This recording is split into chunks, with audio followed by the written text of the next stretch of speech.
Hi, I'm Marcia Ramsey. I'm an education consultant for the Matthew and Mark Evans Foundation, and I am presenting as part of their series, CASE, which stands for Conversations and Shared Experiences. The experience I'm sharing about falls under the topic, Expecting the Unexpected. In previous videos, I've shared why that is so very personal to me. In this video, I would like to first show you a picture of my daughter, Dana Michelle, whom I mentioned in those prior videos. In the picture I'm about to share with you, Dana was between the ages of 3 and 4 years old. She lived to be almost 8 years old. I like this picture so well of the two of us. It's one of my favorites, and I chose it to go on the cover of a book that I published many years ago in limited numbers, and it sold out quickly. The book is available as an ebook on Amazon right now, and I'm working to get the manuscript formatted so that it can be in paperback version for those who prefer a paperback.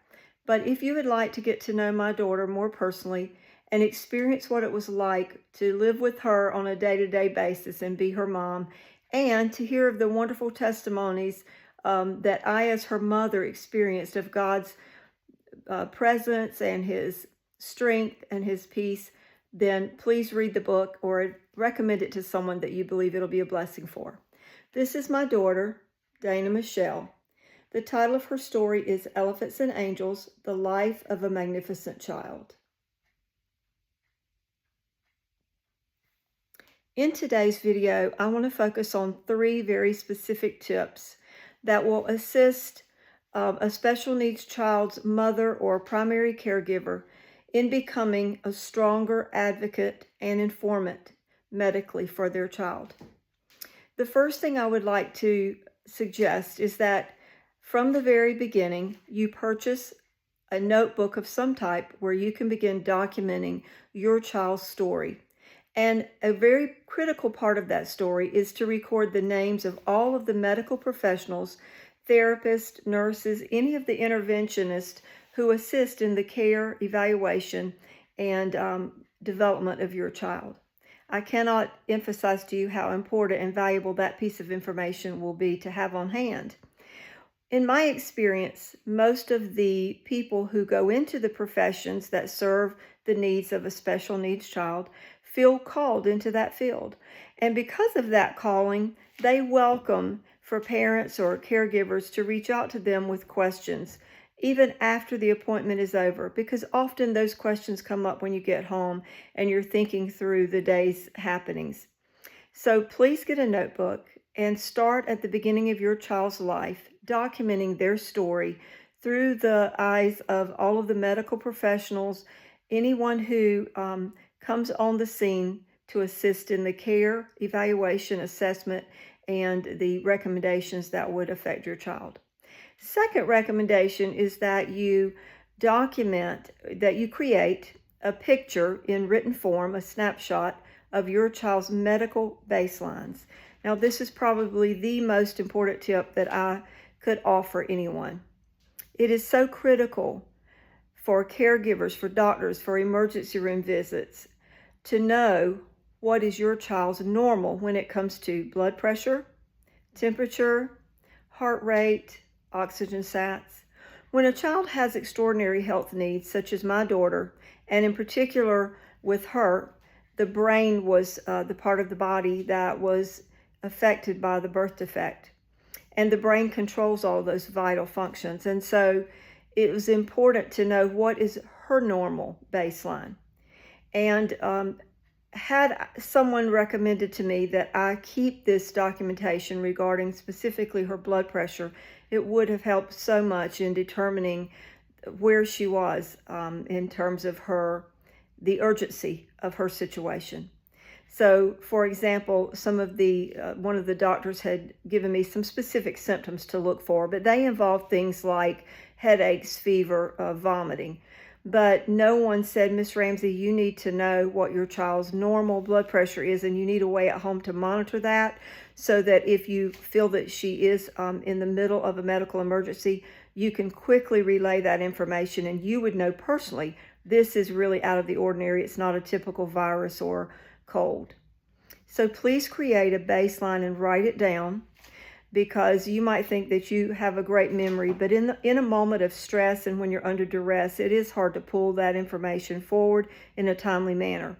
And I do realize that in today's society, there are a lot of electronic programs where you can record these things. Let me share with you some of the pros and cons to that. Yes, on the pro side, all of us pretty much have our phones with us, and so that is a given that you would have that accessible to you in a time of emergency. However, you would probably possibly be on your phone trying to contact other people in the family to let them know what's going on. Also, electronics don't always cooperate, and sometimes it's difficult to retrieve information you've stored there. So if you have this written down and you keep this notebook in as accessible a place as you do your keys, somewhere that you know it's going to go with you, then you could actually pass that over to a family member or a friend who's with you and say, please convey this information, share this information while you're busy tending to your child, waiting for the medical professionals or whatever the situation might demand of you. So I hope I've made the importance of it and the significance of it clear to you. The second thing that I mentioned was the medical baselines and how important they are. And then the third thing that I wanted to mention to you is in this notebook where you're recording and you're building a list of all of the people that your child encounters as part of their community of helpers along the way and medical professionals, and where you keep the vital information and a track record of any changes in those numbers that really indicate your child's condition, especially in an emergency. You also want to include a description of how your child presents when they are well. What do I mean by that? How do they present? If someone visits your home and your child is well, what will they see that child doing? Will the child be alert? Will they make eye contact? Would they be making sounds or speaking, or would they be very mobile? How does your child look in appearance physically when they are well? How do they interact with their environment? How aware are they of their surroundings and the people in their environment? And how alert are they? How attuned are they to others? What is their interaction level like when they're well? That's a critical piece of information that a physician needs when he or she is assessing and evaluating your child in an emergency situation. If they don't have that piece of information, then they're only going to be looking at numbers. And those numbers may not give them a complete picture of what's happening with your child. They might assume that because of your child's diagnosis, as in the case with Dana's, if they only read her diagnosis on paper, they would not have an understanding of the level of awareness, alertness, and interaction that she was capable of when she was well. Without that information, they might interpret that as her norm or your child's norm, and they might not understand that is that the child, through the way they're presenting, is actually demonstrating to them a key symptom of the level of their illness or what is going on with them. Okay, I hope I've communicated that clearly for you. So those are 3 tips I have for you. Get a notebook, designate it as a way to begin building your child's story, documenting the people that are going to participate in their evaluations, assessment, diagnoses, and treatments. Keep specific information on how that professional wants to be contacted if you had a question at home, and record that for yourself. Keep a medical baseline, and if it changes for whatever reason, make sure you update. And also keep that description of their ability level of interactiveness, alertness, and awareness up to date, because it's a critical part of the assessment when your child is not doing well. I hope these videos are helpful. I believe they will be. They're things I think would have greatly benefited me. And so please, if for some reason they don't apply to you, share them with someone that they do apply to. And God bless you. And I just wish you the very best in every path that God lays before you.